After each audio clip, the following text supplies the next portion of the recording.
In the day of OnlyFans, fast dating, swapping fluids before you swap last names. People in India right now with a 1% divorce rate, they might think this is the dumbest conversation on earth. Every woman is a feminist until she has to pay alimony.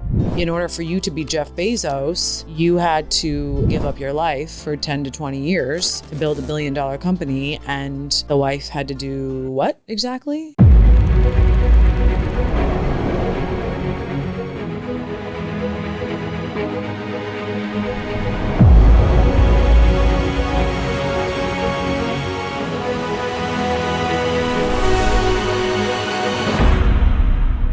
Welcome back to the I Wish You Knew podcast. I'm Adam Lane Smith, and with me, as always, is my good friend Sarah Dawn Moore. Sarah, say hi to the people at home.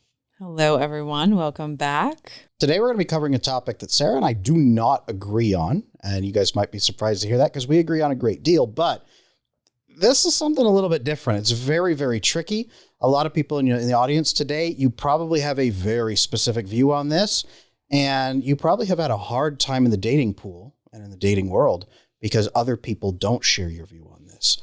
So we're going to dive into something really tricky. Get your big boy and big girl pants on because it's going to be a heated debate, but we'll get through this together, and we're going to show you how to do that.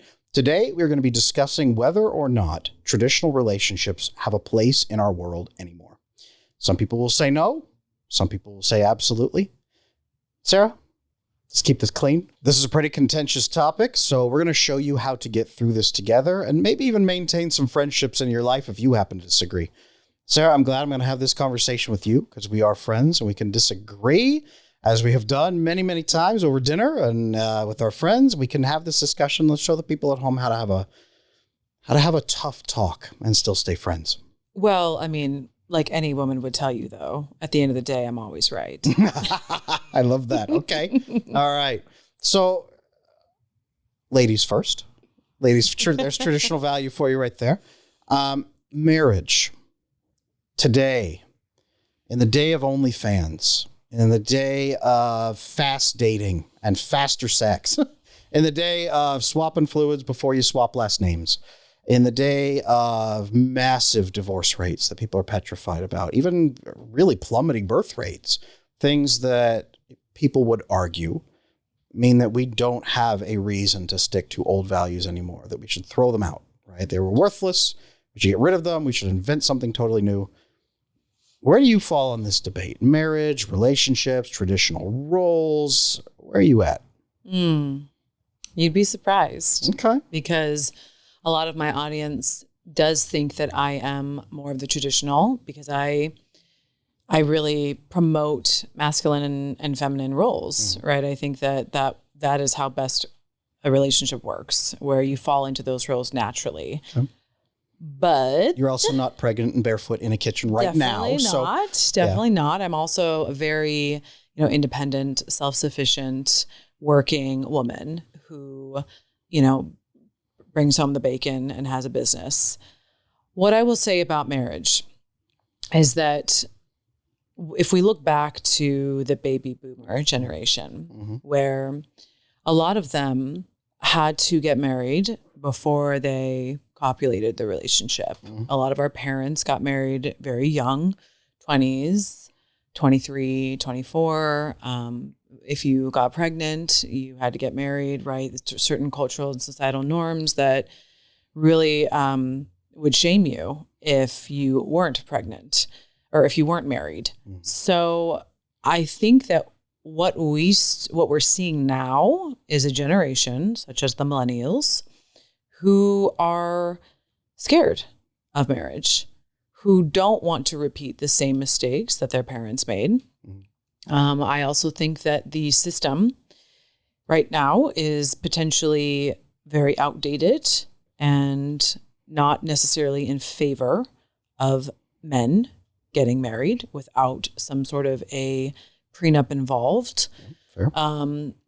Also, as far as custody rights go as well, I see a lot of men get really poor results when it comes to litigation and the outcomes of that. Right. The mom has to basically be on meth in the courtroom beating the child in front of the judge for her to get even like 50-50 custody. Nowadays, it seems like. And it depends on what state you're in. It depends on what jurisdiction you're in. It depends on, so many different factors. So it's really like rolling the dice, and marriage is definitely a beautiful traditional technology that could potentially work, but I don't necessarily think that it is needed to be in a happy, healthy, sustaining relationship. Two people choose to love each other every day, regardless if there is a piece of paper that is keeping them there or not. I also think that a piece of paper sometimes can potentially keep you stuck in a relationship that you are just miserable in. I've actually seen it quite often with a few of my coaching clients and a few of my male friends who really are almost terrified to leave their marriage because of the loss that they will incur from a 401k standpoint, from a life standpoint, from not being able to see their kids standpoint. So they are essentially prisoners in their own home. Mm-hmm. So I think this is where we might disagree, that marriage might need to have reform before our generation and the younger generations decide to come back to it and feel that it is a trusted institution that they want to take part in. Okay. And I hear that. I have a lot of male friends who have been deeply wounded through divorce. I grew up, my parents were some of the only parents, and it seems like in the city that did get divorced. The divorce rates right now, it's not 50-50 in America. It's about 65% of marriages remain intact. 50% of all marriages have divorces. So it's about 65% of first marriages stay intact. Are they happy? That's debatable. We do have a lot of reasons and a lot of things against making a commitment, right? Marriage is a commitment. It's signing some of your freedom away. It's making an agreement with another person that they can get in really close and stab you where it hurts. Absolutely. So I'll just lay this on the table. I got married when I was 23. I got married to my wife. We met through mutual friends. We got engaged at 2 weeks. We got married at 11 months, and we're having our 15-year wedding anniversary 3 or 4 months from now. She's Mazel hot. tov. Thank you. She's hot. It has never been better. It's wonderful. She guards my back. I guard her front. We take care of each other. We do have what many would consider a very traditional marriage, typically, with a few adaptations and a few pieces that we've built in. But we have a deep and abiding respect for each other and a tremendous amount of trust for each other. I also recognize that is probably not the norm for many people out there who are hearing this, especially people who have seen their own parents' marriages fall apart. We forget that we are raised in a couple or not. So I do believe that marriage has a great purpose to serve in our future. I think it does. I think we need to go back to the roots of what marriage was for and maybe design a new model of marriage. But I think marriage is very much alive and very much needed. Part of being a good partner is taking care of yourself so that the other person doesn't have to. And Rugged Legacy Grooming Supply will help you take care of yourself and look your best in your relationships. So maybe what we can do here is play a little game. Okay. Play a little pretend. Okay, let's do it. Friends play games, even when they're debating. Let's do it. So let's say that obviously I don't necessarily believe that marriage is 100% necessary. And I think that you can have an amazing lifelong partnership with someone and choose to stay in it without a piece of paper. I really don't. I think that you can choose to love someone just as much without a piece of paper or with a piece of paper. Cool. So why don't you convince me of the points? Sure. Of why it is beneficial to get married still versus having a lovely lifelong relationship where you don't need a piece of paper, and what would be the benefit for me? Okay. I hear you. I'm going to give you one that is really important. And I don't think it'll resonate for you, but it needs to be said. Okay. The second one, I am really curious to hear your thoughts on, because maybe you've got a better idea than I do, but it's something I have not been able to really wrap my head around yet on this one. The first one is children, right? If you are going to have children, children do best. The research just shows in a non-married couple or in a married couple, they do best when the marriage is cemented. They do best when the parents stay together. Not in every abusive case, but they do best when it's a marriage. The research shows the mental health outcomes are the best. The children thrive. Married couples, they tend to have higher income status. They have all kinds of benefits that come with this. So marriage does bring benefits, especially if you're going to have kids. If you're not going to have kids, 100% up for debate. 100% up for debate. Okay, can I ask a couple of follow-up questions? Please do. Yeah. In those studies, what were they measuring? Were they looking at couples that were copulating for the same amount of years? So was it 10 years that they were copulating for, and also 10 years, or that they were, I don't know if that's the right word, but were they living together and measuring the amount of time? Like I need to know. I hear you. More of the statistical analysis. And I absolutely and how do kids know if the benefits are just staying together in a functioning relationship, and you're not breaking apart, and they know that they're both there. I mean, you teach attachment theory, right? So isn't the child just looking for, secure attachment with two parents in the household, versus how does a 2-year-old know if you're married or not? Fair question. Fair question.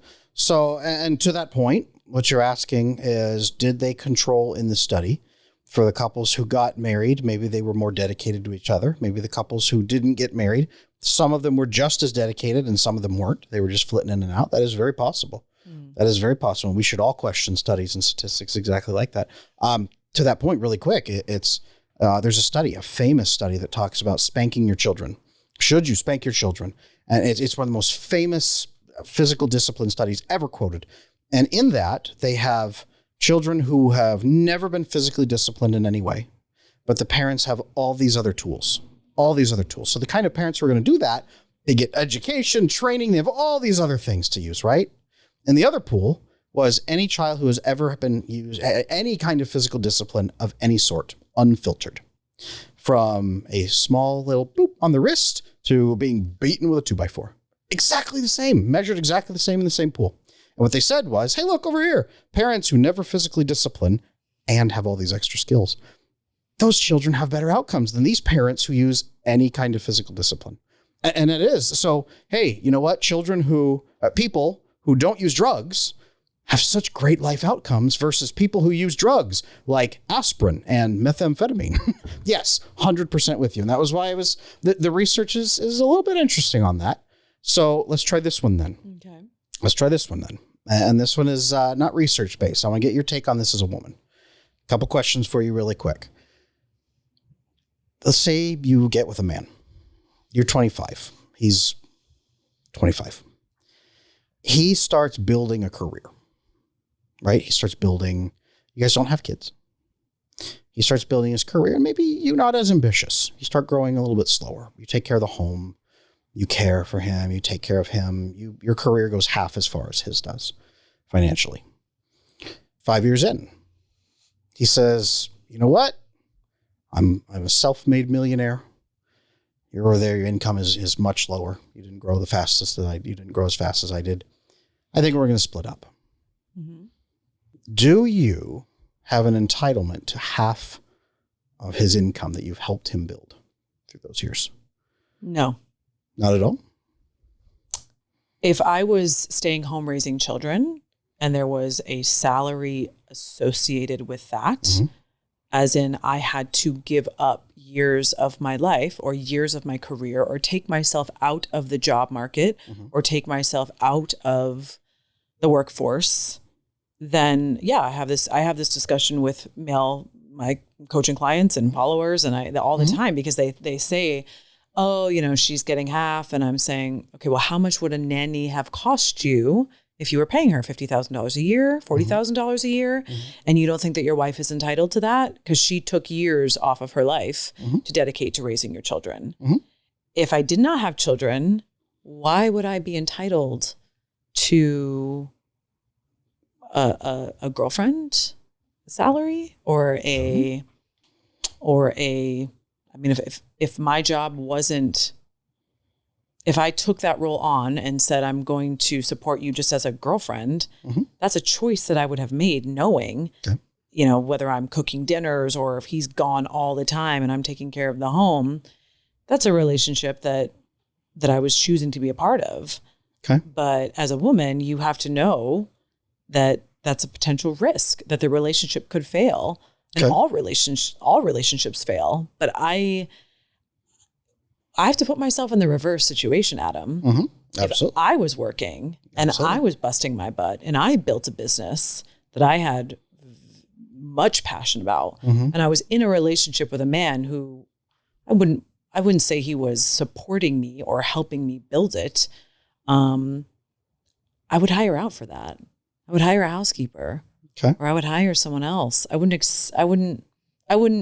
shocked, to be honest, if he asked me to give him half of my business that he didn't help potentially build. Okay. What do you think? Do you think that she would be entitled to half? Here's an interesting thing, because a lot of the women, for example, that I coach, a lot of women in my private community and things like that, they have been very hurt because they walked into a relationship with expectations of, I will be your girlfriend. Maybe they even had a verbal agreement with the gentleman. Verbal agreement, non-physical agreement, but verbal agreement. I will take care of you. We will have these different roles. Here's how it will be. 5-10 years in, he chooses to trade up, right? You know, avoidant guys, 8 years. 8 years, usually, women jump in, they're anxiously attached. They wait. And in 8 years, she starts asking about marriage. He dumps her. He picks up another wife, another girlfriend, rather. And at 8 years, she's put in 8 years, and her financial bracket plummets. Some go deep into poverty at that point, and through no at the moment fault of their own, and they feel deeply wronged. They feel robbed. They feel hurt. Is that his fault though, or her fault? That's a good question. If they had a verbal agreement that no one was there to witness, I don't know. Is anybody safe? What do you think in that case that women should do if they have a verbal agreement of, I will be the stay-at-home feminine role? Because here's what I'm saying is, without marriage, no woman can ever do the traditional feminine at-home role ever again with any level of safety. It comes purely Oh, sure they can. They can ask for an allowance. They can learn how to invest that money properly. They can build their net worth on the side. Okay. Oh, yes, they can. Okay. But unfortunately, our society especially does not necessarily educate women on how to deal with finances, because anybody in general. But I will see, and I'm lucky because I have brothers. I have a lot of male influences in my life that have supported and educated me when it comes to my finances. So I've set myself up, but there are a lot of women who I speak to who are very comfortable and who are having an amazing time with a boyfriend that's taking very great care of them. And they're walking into a Chanel store and they're spending $5,000 on a bag. And I'm telling them to go buy some stock in Tesla because it's going to be worth 20x more 10 years from now. Okay. So I mean, this is the part of my logical side that says, ladies, we have to be a little bit smarter here and not necessarily, rely. Again, if he doesn't want to get married, that's your choice. If you want a man who wants to get married, and if you want to feel protected, and if you want children, and if you want that, then you need to have a timeline in your mind, whether it's a year, whether it's 2 years. And if that man is not committing to you, then it's time to walk. Okay. Well, so the argument here is, does marriage even have a place for us anymore? You tell me. It's your argument. I hear you. And I believe it does with children, with any of this. But here's why. I don't think marriage is what we make it out to be nowadays. I don't think marriage is even about feelings. I think that marriage is a business arrangement. I think marriage has been a business arrangement. In favor of whom? Both. I think men would disagree with you. Well, now today, possibly, but those are a lot of the rules that we have layered on top of it that says, okay, who gets the benefit now? Now, yes, men get the short end of the stick. But I think that throughout history, when you look at the the ancient Jewish concept of marriage, right? The current concept of marriage in India right now, where they have something like a 1% divorce rate over in India right now. Arranged marriage structures that are built less about feelings up front and more about safety, security, the growth of a family. They are built like businesses. It's so much more like picking a co-founder to start a business with. That, I think, is what a marriage should be. And I know that's not going to get me very many popular votes online. People aren't going to love that too much. But I think that's the only model of marriage that really has a lasting benefit. Because otherwise it does come down to feelings. So when the feelings get bad, what do you think? Is there a structure for people who choose to have relationships that are romantic based to not get married? Is there a structure then for marriage to exist with a business model? And if so, what would that look like? I guess the question is, why do we even have to have a business model in the first place? Now I know my view on this again is pretty cold, as most people will say. I mean, I'm 100% a romantic. I believe in love. I believe in healthy attached relationships. I believe that you should stay in a relationship and work on it every day of your life. But what I also don't believe is that love is not conditional as adults. I don't believe that people should stay in relationships under the guise of just commitment. And condition is that you're going to love me, right? As we are growing together. But if someone decides, you know what, I'm going to become an addict, I'm going to forgo the commitments of the relationship, I'm going to cheat, I'm going to leave, or I'm going to have bad behavior, then those conditions have been broken. And I don't want a piece of paper holding me down, or holding anyone down for that matter, if somebody has decided to break the conditions of the contract and then potentially get rewarded for that from a financial perspective. Again, I'm just playing devil's advocate because this is a lot. I think we both are, yeah. This is a lot of what men, in my coaching practice, this is why they're walking away from marriage. So if we are going to incentivize people to get married again or to try it again, we have to make it better. We have to make it more fair. We have to make the consequences for leaving marriage, for men in particular, be less life-destroying and life-damaging. Now, here's something we might actually agree on, is what you're discussing there is getting the government out of marriage to some extent. Getting the government out of family court, divorce court. I remember I worked with many, many men who, okay, we have to set a family court, a family court hearing. Okay, well, when is it? It's in 6 months because there's not even one opening until then, because family court is so overpacked that they have to stack you in like 30 different couples per day, and the judge just flies through you with a rubber stamp as fast as possible. And it's a 4-year process. Good God. No wonder. Now, I'm not one of those people that says there shouldn't be a piece of paper, but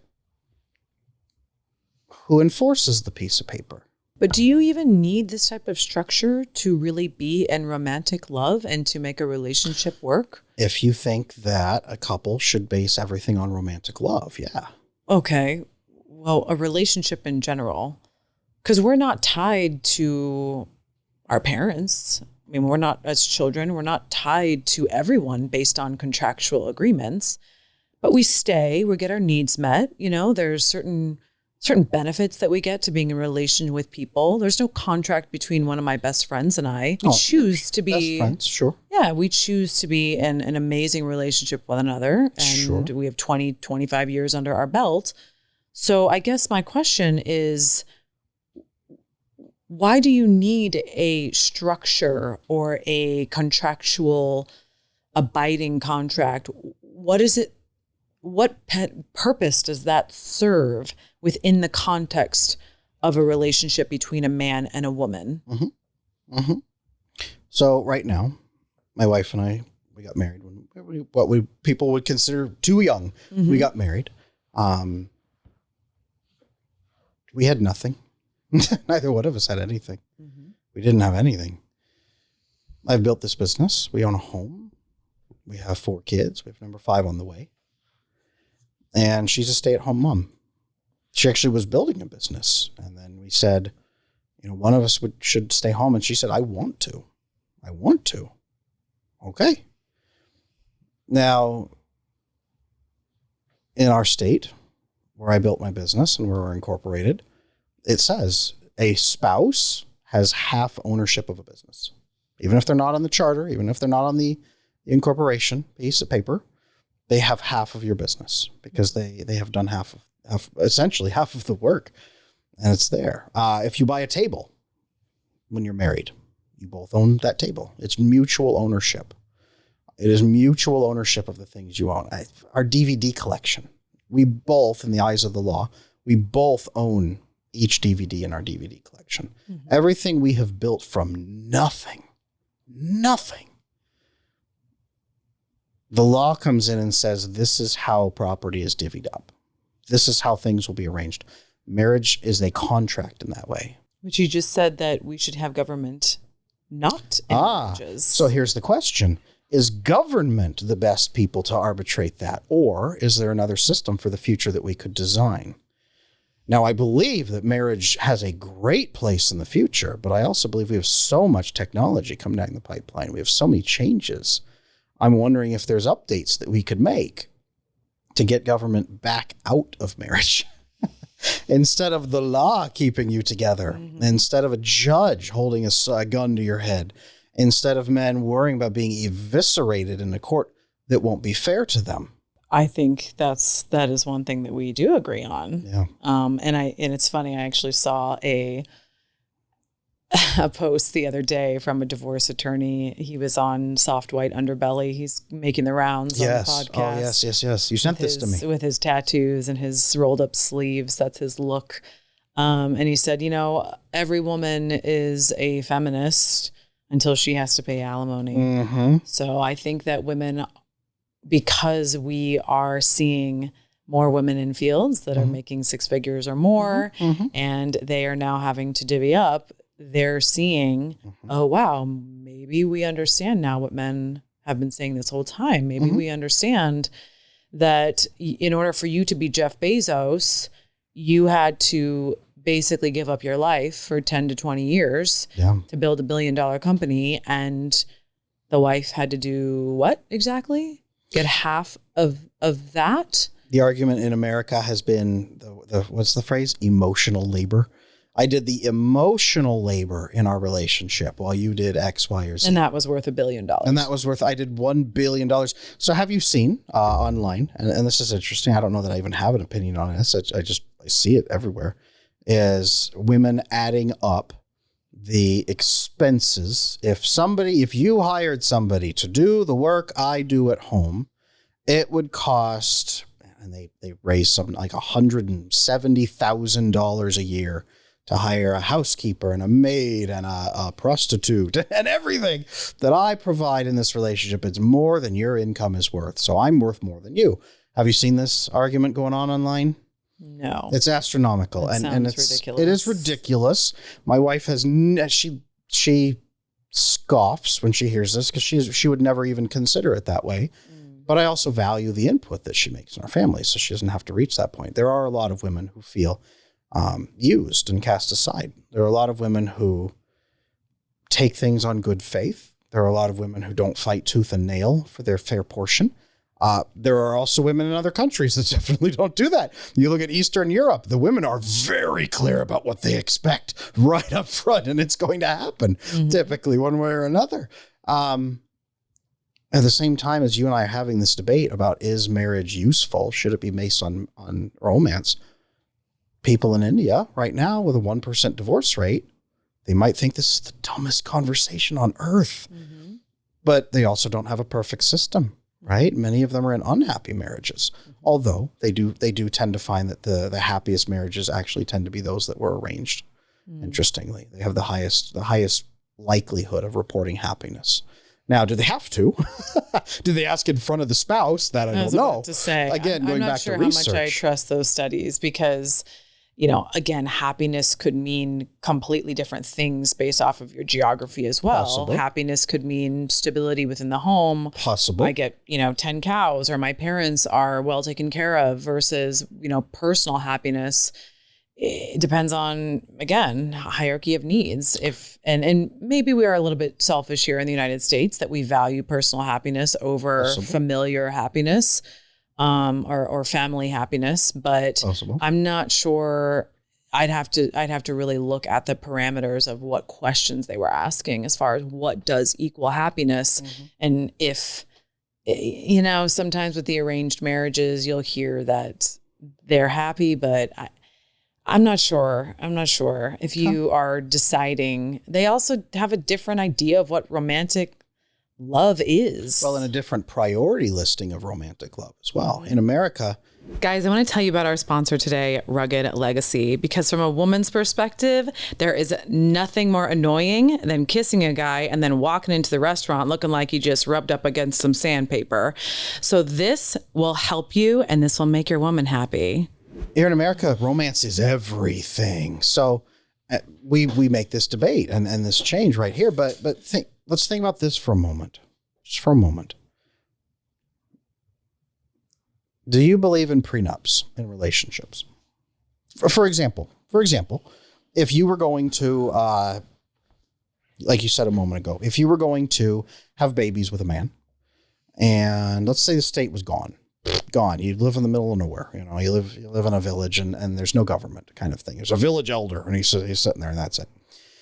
If you were going to have babies with a man and he wanted you to be the traditional stay-at-home mom, and you happen to want to be a stay-at-home mom, and it was your dream come true to raise children. That was what you would wanted to do.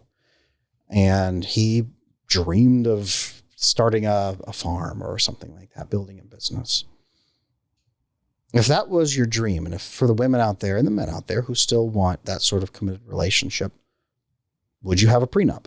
Why not? Absolutely. I mean, I think $1,000 being spent on a prenup, being very clear for both parties of what we are building, what I'm entitled to, what you're entitled to, I think is if that's really the answer, then absolutely get married, but have something. We have wills. Yep. We have contractual agreements. Absolutely. I have a contractual agreement with my partners. Absolutely. I have a contractual agreement with my cable company. Yes. I have a contractual agreement with pretty much my tax accountant. Yes. Everyone that I know, I have a contractual agreement with. Absolutely. But then when it comes to romantic love, or when it comes to partnering up, we think that is unromantic. Okay. So I think 100%. So prenup. Good. Why not? Some sort of contract. And then get married. Good. Yeah, because it's actually probably going to. Actually, wait a minute here. Let's take this a step at a time. So prenup. Okay. Some sort of contract that defines the relationship and what will happen if a split happens, who's going to do what. Fantastic. Well, people will say that prenups can be overturned, though. Well, but wait a minute. Let's do this. Okay. I hear you. And you have a lot of good arguments here. Just bear with me. Prenup, contract. Cool. Should there be witnesses that you have signed this agreement so it's not he said, she said? Well, I think that, yes, it has to be notarized, and it has to be, I think it needs to be drawn up by a lawyer. Awesome. Okay. Should there be a verbal agreement to the terms of this contract in front of those witnesses? Not just, here's the contract, we signed it, but some sort of vow to stick by it, for example, or a vow to. That's really necessary. What purpose would that serve? I don't know. Maybe a vow to respect each other, not just only abide by the contract, but have a spirit of a contract. Right? I think you don't need a vow. I think that you respect someone or show up to a relationship by your actions, by your words. Okay. The only person that's going to hold you accountable is yourself. Let me ask you this: have you ever had a contract notarized by someone who was official in some capacity, who could at least say, they both were able to consent to the contract. Yeah, and I think every prenup has to be notarized. If anything that gets filed within the court system has to be notarized. Fantastic. So that, in essence, that would be when the notary usually says, "Are you signing this of your own free will? Are you capable of making a contract?" And you agree to abide by the contract. Fantastic. That's marriage. The contract that you agree to in some capacity to prove that you are going to do it, giving a vow. That would be giving a vow with witnesses. That's marriage. That's all marriage has to be. It's not marriage in the current context. Oh, right no. Now marriage is completely different than it has really been. Right. American marriage especially is off the rails. Yeah. So why do you think that, you tell me? I mean, let's talk about, because of course we're the I Wish You Knew podcast. Oh, yeah. And we have a logo in the background that's got a pink and a blue gender identification. So why do you think that women are bowing out of marriage? Why are they the ones that are filing 80% of the time when they want it more so than the man? So what I have seen through my experience, and I wrote a book on this phenomenon called Exhausted Wives, Bewildered Husbands, is yes, women, at least 70% of divorces are initiated by women, but not at the drop of a hat. Women are not as fickle and unloving and monstrous as the internet might lead us to believe, right? I don't think you are at all. I don't think you're a monstrous, fickle person who thinks it's hilarious. Depends on the time of the month. Okay. But you don't shatter a man's heart without caring. You don't wake up one day and say, I don't love this man anymore. I think I'll take everything he owns. Yeah. That's not you, Sarah. And that's not most women either. The reason that I have seen in my years as a marriage and family therapist, now as a coach, and just a human being alive on this planet, is women do everything they can to save a relationship, right? Who buys most self-help books, especially relationship books? Who do we market those to? Well, it's not really men. There's a reason there's flowers on the cover, not, meat and swords. It's most of these things are marketed to women. Who goes to love seminars? Usually women. Who goes to webinars about romance? Usually a lot of times women, unless it's guys trying to learn to date. Who goes to how to have emotional intimacy seminars? Well, it's women. Women are not, I don't think, giving up on marriage. I think women are giving up on men.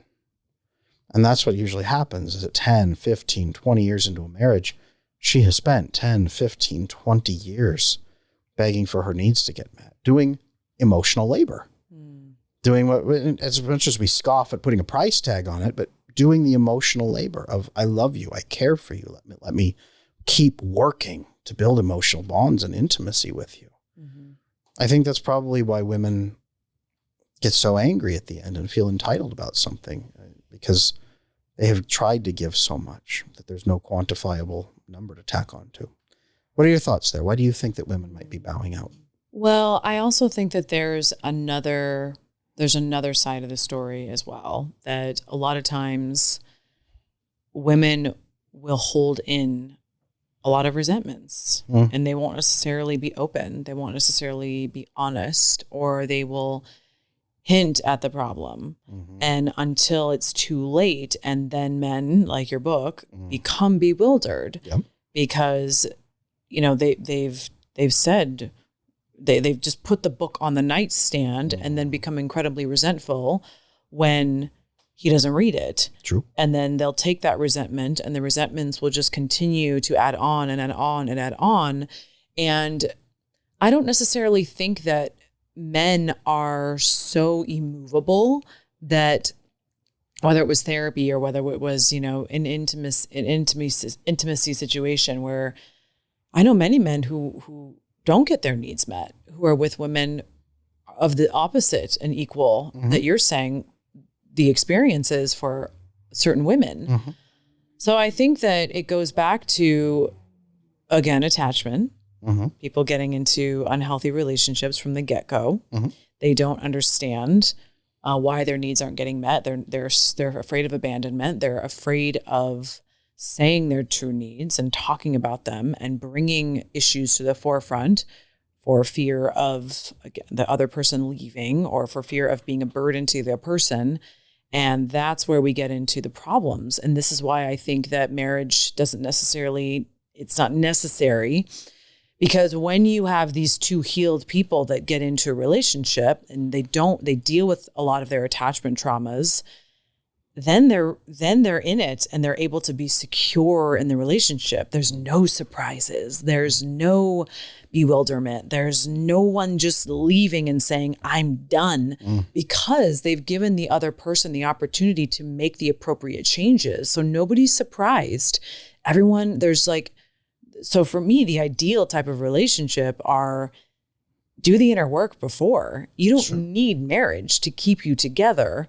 What you need is to understand your attachments. What you need is to understand how your childhood affected you and how you present in a relationship. What you need is self-awareness. And if two people, men and women, go spend more time if people spent the money that they spend on marriage in this country, the $40,000, $50,000, $60,000 that they're spending on a wedding, and invested that in couples retreats, therapy, whatever. Men, you don't need to have to go to therapy. Fine. If you don't want to go, fine. But some sort of, like the Catholics do, right? They have the marriage immersion. They have if the government wants to get involved in marriage, there should be a test.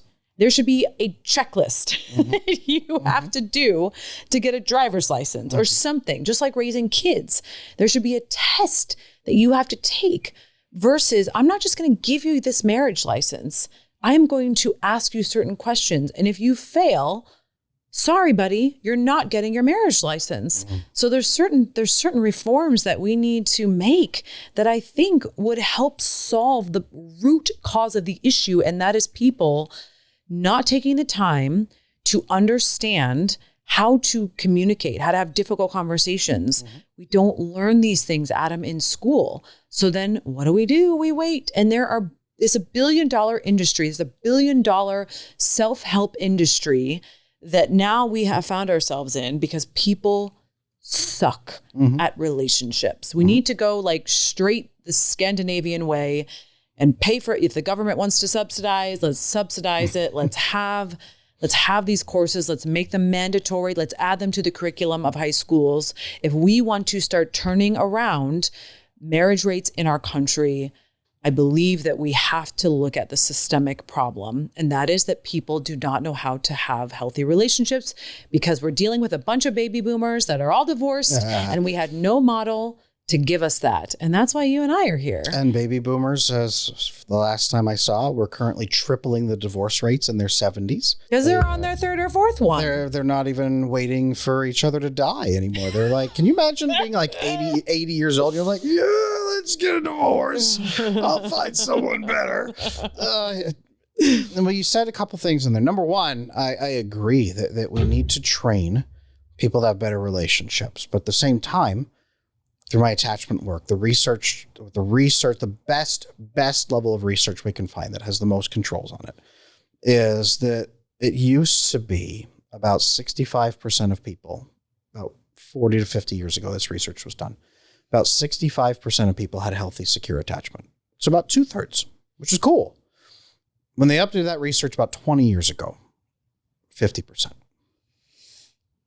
Not good. Then they updated that research about 5 to 10 years ago, as best as they could, right? 65% insecure, 35% secure. We are going very much in the wrong direction. Imagine that. It kind of lines up with the divorce rates. Kind of does. Now, you can also take that, though, and you can say something very interesting here. You had said your ideal situation is to have this. I actually agree with you. I think it should be based on healthy people making healthy agreements. But I also think that healthy people can make poor choices. I used to be very against contracts when I was younger. I started a business. I was just, contracts made me uncomfortable. And I had a very, very, very good friend. He's Russian. And he's very, very smart with business and with money. He has taught me so much. And he told me something very interesting. Don't be afraid of contracts. Contracts are your friend. Because they are there for when things go wrong. They're there for when things don't go the way they should. They're there to keep people in track when they are sad, when they're scared, when they make foolish choices, when they're just crazy, when they get hit in the head, they're not the same anymore, when they have trauma, right? When the world changes and now you have to adapt to it, you have something to come back around. I actually agree. I don't think that the government should be the one enforcing those contracts, but we've lost every connection that we used to have. We lost our religious connections. We lost our community connections. We lost our local connections. In the old days, if a guy divorced his wife, kicked her out, tried to shack up with a 12-year-old, back then the rates, the ages were low, man. It was a rough time. But 2,000 years ago, a guy kicks his faithful wife out of his house, just boots her out, drags in some young girl to replace her, and she's like crying on the street. His community usually wouldn't stand for that. Her family wouldn't stand for that. The church or whatever religious organization was around at the time, the mosque, the synagogue, or whatever, wouldn't stand for that. People would come and say, "What are you doing? We will beat you with sticks if you do this." They would provide for her. They would care. The government didn't come down and say, "All right, buddy, hey, you owe her." It was the community. I think that you and I are very much in alignment. I think that we need to be educating people in that. We need to be gaining that back. It shouldn't be the government that does this. It should be, look, be decent to each other. Care for each other. Maybe have a prenup. Maybe have it witnessed. Maybe have it notarized. Maybe you give a vow. I vow to honor. For my wife, it was I vow to honor and cherish. Right? But do you think, okay, how much of the population do you think really knows about, let's just say, maybe it's attachment, or maybe it's very few. Very few. I mean, we live this world all day, every day. And it's everything we talk about and think about, yes. But, because it's been so impactful to our life. But there are still men that will come into my coaching practice and I'll say, what do you know about attachment theory? What was the relationship that you had with your mother? Do you know how that affected your ability to have a thriving relationship with a woman? What subconscious things are happening? What patterns are playing out with it? And they'll look at me and go, no, I've never heard of this before. And I'll give them the 101 and their mind is blown. Well, and even years back when I got my master's degree in psychology, that was one of the things they told us was, hey, look, attachment theory, it's this old thing from the 50s. Don't worry about it. If you're not treating 2-year-olds, you don't need to know attachment theory. It's not that important. Here's the diagnoses. You should know diagnoses. Treat to these. And most psychotherapists in the United States and Canada, they don't even know about attachment theory. So when I started talking about it years back, nobody was talking about it. I went to 10. I saw 10 different practitioners at one point as I was growing up, because I came from, again, very similar situation, a broken home, attachment stuff. I didn't learn about it until I was 33 years old. Yeah. And I had to fight tooth and nail. Yes. So imagine the population, imagine in a utopian world. And this is what I'm talking about, Adam. I think this is where, the rubber meets the road for me is I don't think marriage is bad. I think it's a beautiful. And I know you don't. I know you don't. But you make an incredible argument for the people out there who probably do. And you have great points. Like, these are fantastic pieces that you're saying. So please, by all means, what can we do? Okay. What would make, where you're arguing from, what would make you, this version of you here? Yeah. And you're legit. I love it. What would make this version comfortable? To get married. Or to build a futuristic marriage. If marriage was salvageable, what would it have to look like? Step one, I think everyone should be mandatory to read some sort of premarital book. Everyone should have something that if you want to apply for a marriage license, I go to get the marriage license and I get the marriage book of, okay, these are your values. What are your values? Why are you getting married? Ken, is it the Disney version, or is it we're in through this thick and thin, we are thick as thieves. We are going through this, but understanding, having certain questions to ask your partner, role playing, tough situations. If this were to happen, how would you handle this? What are some situations that we might disagree on, but we can talk about now? It's like what people think is, let's get through the marriage and then have the tough conversations after we're married. Absolutely not. In my utopia of marriage, we need to have these tough conversations right up front. You wouldn't start a business that way, right? Exactly. Let's get really drunk, hang out for a couple months, and then sign a business contract, and then talk about what kind of business we'll build. No, we have quarterly reports. We have plans. Correct. We have a shareholder meeting. I agree. I agree. So it's like if you wanted to, if like you're saying this marriage is a business, if you treated marriage as a business, and I do, then we would be having our quarterly report right about now. 100%. So now if you were to want to file for divorce, there also needs to be a stop loss. There also needs to be something in place that says, what have you tried to keep this marriage together? And we used to have that in the States. We abolished that now through no-fault divorce, but we did have that once upon a time. Oh, those rascals. I know. We had that once upon a time. The baby boomers had it changed. Well, that was probably because of infidelity, or the men are probably going to. You used to be able to claim infidelity, but yeah, you had to show that you had tried to reconcile, and then they would file irreconcilable differences. That was one of the biggest pieces that they would divorce, and they kind of would show like that's why you had to go to a judge to prove that. But think of it if it was a mental health professional. Think about if it was somebody who had some sort of expertise, and the government were paying these people good money to salvage the amount of marriages that we have. That could potentially say, all right, what were the causes of this? And can we work through it? And are you completely done? And have people be trained. Do I think that this will ever happen? Probably not. But I am hopeful that we're going to do something. You know what could be interesting? So you and I have a good friend named Matt, and I've talked with him about his vision of the future and what it could look like, and a decentralized power structure. Not a government, but a decentralized power structure, right? We could have experts from around the world that band together and create a new institution not bounded by governments, right? Because Ronald Reagan said some of the scariest words, the scariest words in the in the English language are, "I'm from the government and I'm here to help." That's like the worst thing in the world, because government has never made anything better. Maybe we could create a new institution of marriage experts that live in Greenland or Antarctica somewhere. That they are the ones who come in and try to help you repair your marriage. That they're the ones who come in and decide, yes, you can abolish this contract. Like the marriage task force. Well, yes, like Judge Dredd, but for marriage. Yeah, it could be Judge, Jury, and Executioner, Judge Dredd of marriage. I'm curious if we could do that. You want to get married? These are the people you talk to, right? The church, for example, in Europe used to be the one that mandated a lot of that.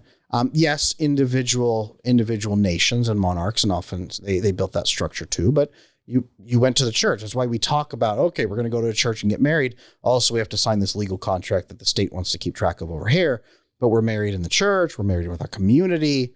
That's something we could go back to. And to get married, you could have a license issued by the global marriage experts who do give you a course. Yeah. Who do give you a course. They also have a prenup that you kind of work with them to fill in gaps. Perfect. They could train you on attachment theory. I think we agree more than you think, Adam. I think so too. I think the prenup is also, it's very important. I think that let's just look, marriage is, again, it's a beautiful thing, but there needs to be certain steps in place. You're right. We do have an obsession with romantic love. Disney has spoiled all of us in the United States and far beyond. And I think that if marriage is to be viable and we are to save it, then there needs to be an intervention. And we have to change some of the laws as far as in regards to men. Men are going to keep walking away. Absolutely. And they're going to continue to not want to participate if the laws are so against them. And I don't blame them. And I think if women felt some of the pain that men feel when they've worked for 30, 40 years and then have to go back into the labor force because she wants to get manicures, That's a really hard pill to swallow for men. I agree. And I don't think it's fair in the slightest. I wonder if we got rid of no-fault divorce. I know people right now are actually burning me in effigy. They're putting out a cigarette on a picture of my face. If we got rid of no-fault divorce, I wonder how much that would roll back time on this concept. I wonder if people would take marriage more seriously, right? Maybe if there were consequences, or, even in the prenup, if you are unfaithful, you are entitled to nothing. I wonder if that would, now mandatory prenups. What consequence would that bring? I think that would absolutely stop some of the divorces that are happening. Get rid of no-fault divorce. On both sides. Mandatory prenups. On both sides. Better training. Yeah. Better training. So Adam, let's wrap it up, because I think that we've given some a lot to think about here. People here. A lot to think about. You're married. Oh, yeah. You've been married for 15 years. Just you about. have a beautiful wife. Wonderful wife. A loving mother. Mm-hmm. What is something that you wish our audience would take away about marriage? And what is one thing that you would tell them if they want to get married? If you do it right, with the right person, like Sarah has said here, and you know attachment, and you take care of your business, and you take care of each other, and you do have priority on love. For all my discussion about, have it be cold and unromantic, I love my wife. I adore my wife. And she tolerates me. No, she loves me too. She does. When you do marriage right, it is wonderful. There are very few relationships on this planet that are as intimate as the bond between a married couple, between spouses. Very few bonds. I think that's why, right? That's whether you agree or disagree with it. I think that's why same-sex couples fought so hard to get to marriage, was because there was something there, something important that they craved together. They craved a culmination of love, whatever it might be. People fight for marriage, right? We have Valentine's Day, St. Valentine. A lot of people don't know, but he was martyred for marrying couples in secret when it was banned. There's something wonderful in marriage when you do it right. When you do it wrong, it is a living hell.